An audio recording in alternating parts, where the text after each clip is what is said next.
Tem lugares que parecem normais até você prestar atenção. E quando você presta atenção, percebe que a normalidade não era normalidade. Era paciência. O lugar estava esperando que alguém chegasse perto o suficiente para notar o que estava por baixo da superfície. E quando você nota, já é tarde para fingir que não notou. Eu sei porque fui um dos que prestaram atenção. E ainda hoje, 12 anos depois, numa cidade diferente, numa vida que reconstruí com cuidado específico de quem sabe o custo de não construir com cuidado. Ainda hoje não deixo porta entreaberta à noite. Não deixo janela sem trava. E nunca, em nenhuma circunstância, respondo quando alguém bate 3 vezes. A cidade se chama Várzea do Meio. Não procure no mapa, ou procure, se quiser, mas não vai encontrar nada que explique o que vou contar, porque o que acontece num lugar não fica registrado em coordenadas. Fica nas pessoas que saíram de lá carregando alguma coisa que não estava com elas quando chegaram. Várzea do Meio tem umas 12.000 pessoas, um único semáforo no centro que quebra com regularidade sazonal, 2 igrejas de denominações diferentes que ficam uma de frente para outra numa praça pequena como se a arquitetura estivesse encenando um argumento teológico permanente, e uma rua no bairro mais antigo da cidade, o bairro Fundão, que os moradores mais velhos chamam de Rua do Silêncio. Não é o nome oficial. O nome oficial é Rua Tiradentes, como em metade das cidades do Brasil. Mas os velhos de Várzea do Meio não chamam de Tiradentes. Chamam do silêncio porque é o que ela tem de diferente das outras ruas. Um silêncio que não é ausência de som, mas uma qualidade densa do ar que faz o som que existe parecer amortecido, como se algo entre você e o barulho do mundo estivesse absorvendo a frequência antes que chegasse ao ouvido. No número 14 dessa rua ficava a casa. Meu nome é Cláudio Menezes e eu tinha 33 anos quando aluguei aquela casa. Tinha chegado a Várzea do Meio por transferência de trabalho. Sou técnico de manutenção industrial e havia sido remanejado para uma unidade de uma empresa de embalagens que ficava a 6 quilômetros da cidade. A empresa oferecia auxílio moradia para transferidos e eu havia chegado sozinho, sem família, com 2 malas e um notebook, e precisava de um lugar para os 12 meses previstos do contrato.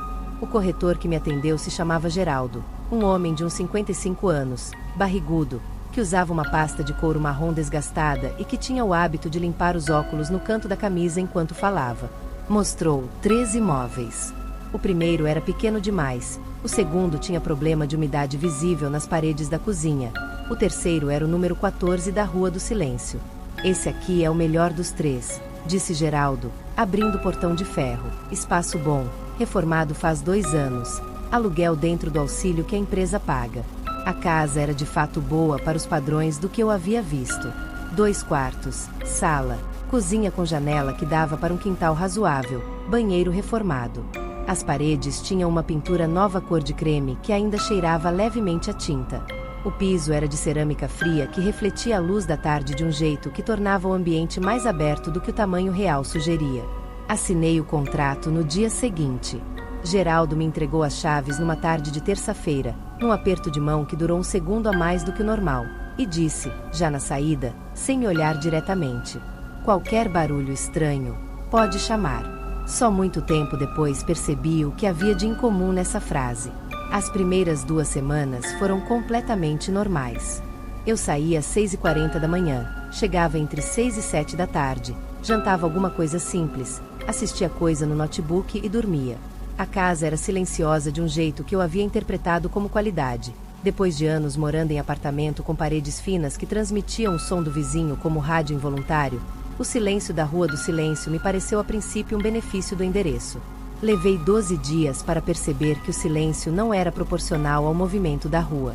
Em noites em que eu saía para comprar alguma coisa no mercadinho a 2 quadras e voltava caminhando, havia barulho normal de rua, carro passando, televisão de casa vizinha, cachorro, conversa de vizinhança.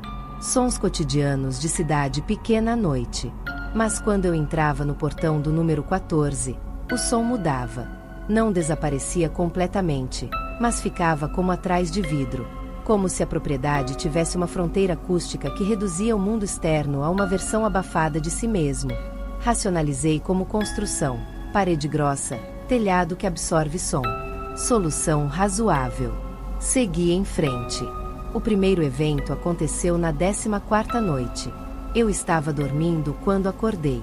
Não com susto, não com barulho, simplesmente acordei, como quando o sono termina naturalmente antes do alarme. Olhei o celular. 13h19 da manhã. Fiquei parado na cama por um momento tentando identificar o que havia me acordado. E então ouvi batidas na porta. 3 batidas, secas, espaçadas, com um intervalo entre cada uma que era preciso demais para ser casual. Não era o tipo de batida que uma pessoa dá numa emergência, aquela sequência rápida e desesperada de quem precisa de ajuda.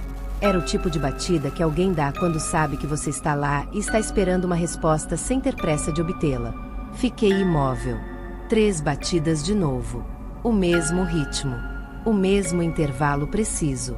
Me levantei devagar, peguei o celular, fui até a sala sem acender a luz. A porta da rua ficava na parede da frente da casa, com uma janelinha de vidro fosco na parte de cima que deixava passar a luz da rua sem deixar ver a silhueta de quem estava do lado de fora. Olhei para a janelinha. Do outro lado havia luz de poste. Normal. Nenhuma sombra de figura humana visível. Fiquei parado por 30 segundos.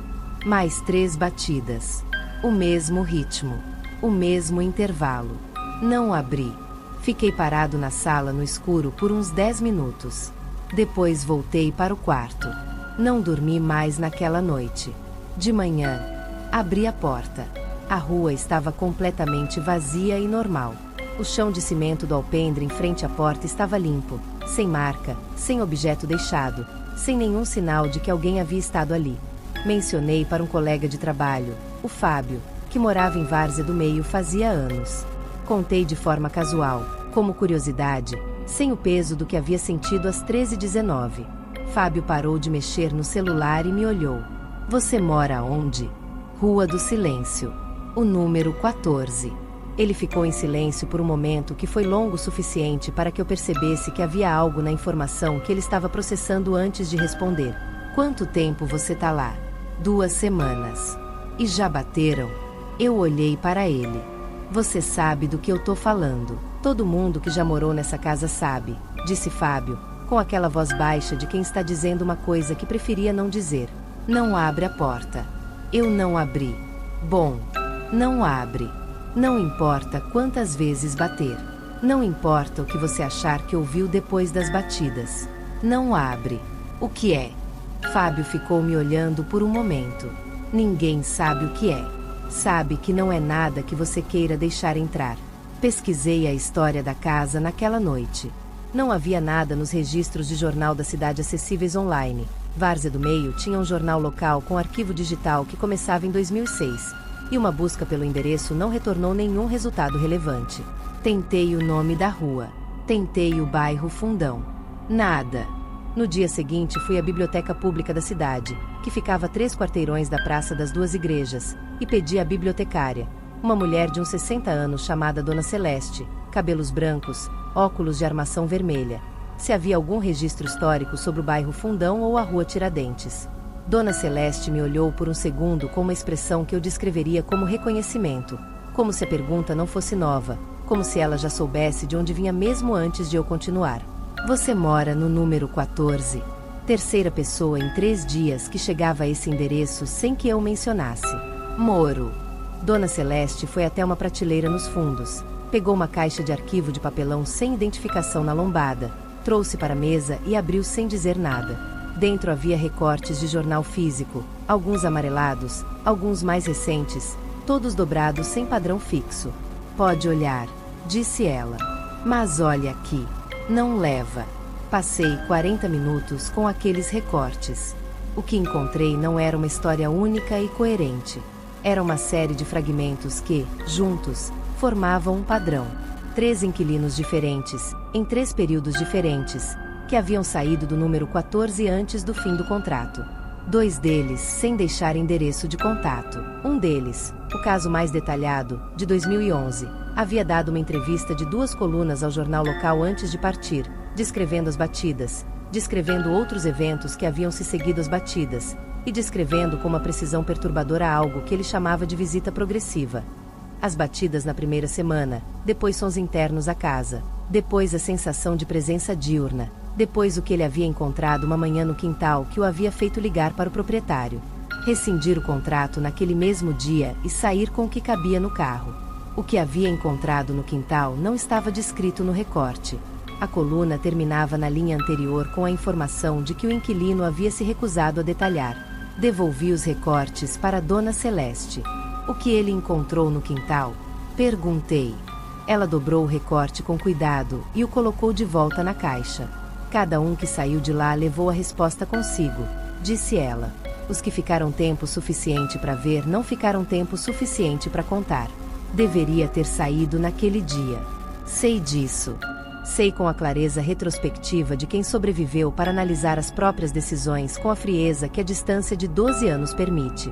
Deveria ter ligado para o Geraldo, rescindido o contrato, pedido outro imóvel, pagado a multa se necessário. Não saí por uma combinação de razões que eram todas razoáveis individualmente e todas erradas em conjunto. O auxílio moradia cobria exatamente aquele imóvel e renegociar levaria tempo. Eu era cético por formação e não queria ser o tipo de pessoa que foge de uma casa por causa de batidas noturnas inexplicáveis. E havia, preciso ser honesto sobre isso, uma curiosidade que eu não conseguia desligar completamente. Engenheiro técnico de manutenção. Treinado para identificar causas de problemas. Treinado para não aceitar inexplicável como resposta final. Fiquei. As batidas continuaram com a regularidade de um calendário. Não todas as noites, o que talvez fosse mais perturbador do que se fossem todas as noites, porque a irregularidade tornava impossível preparar ou prever. Vinham em intervalos de 3 ou 4 dias, sempre entre 2 e 4 da manhã, sempre 3 batidas, sempre o mesmo ritmo preciso. Passei a dormir com o celular na mão.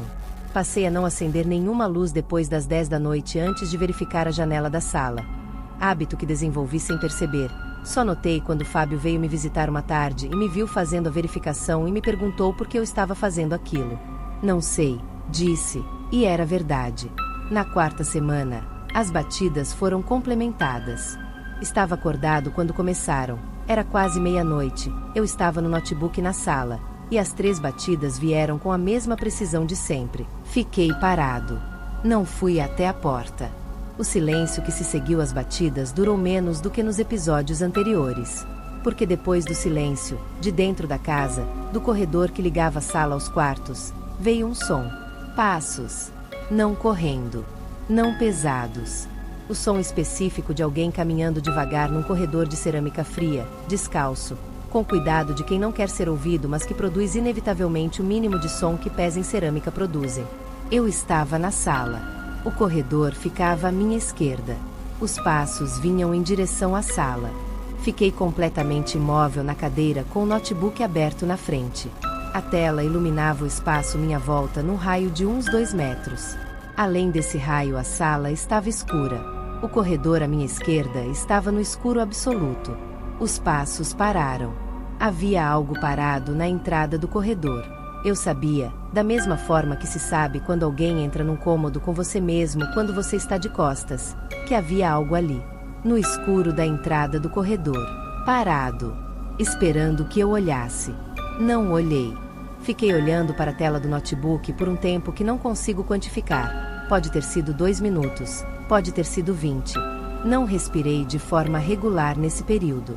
Não me movi. Não olhei para a esquerda. Depois de um tempo, o silêncio mudou de qualidade. É difícil de explicar. O silêncio com presença tem uma densidade diferente do silêncio sem presença, e eu aprendi a distinguir os dois naquelas semanas da forma que você aprende qualquer coisa que importa para a sobrevivência, rápido e sem esquecer. A densidade havia mudado.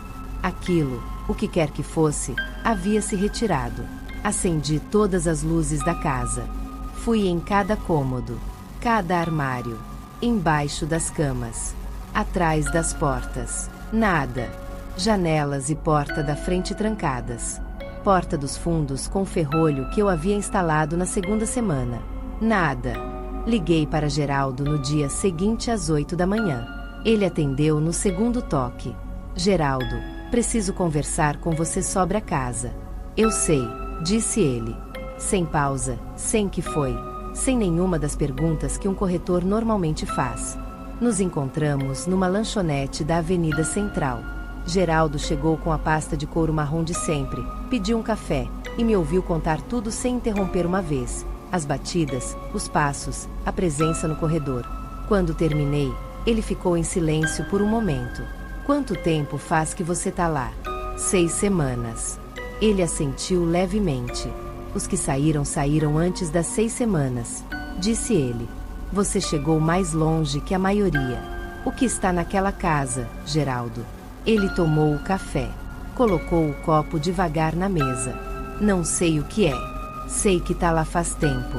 Sei que as batidas são o começo e que o que vem depois das batidas piora progressivamente.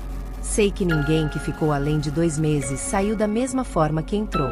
Por que você alugou para mim sem me contar? Geraldo me olhou.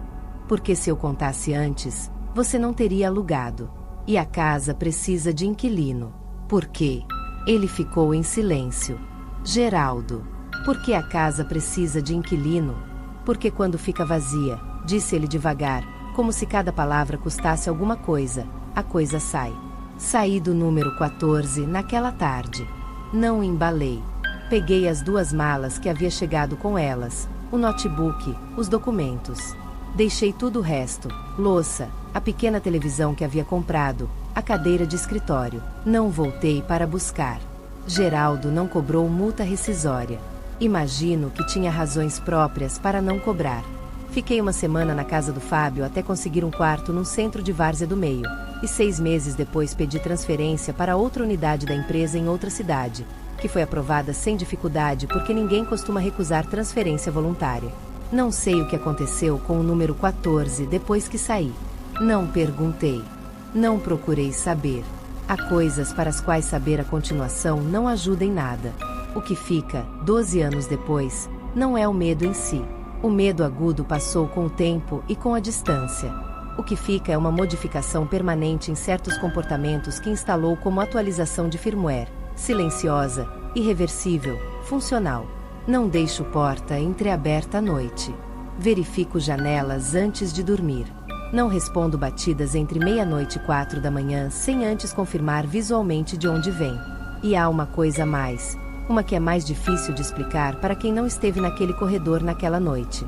Quando entro num cômodo escuro, nunca olho imediatamente para os cantos.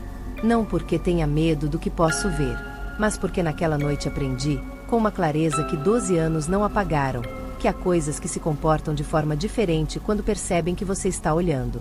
E que a diferença entre uma coisa parada no escuro esperando que você olhe e uma coisa que começou a se mover porque você olhou, essa diferença, uma vez vivida, nunca mais parece abstrata. Nunca mais parece abstrata. Se você mora numa rua muito silenciosa.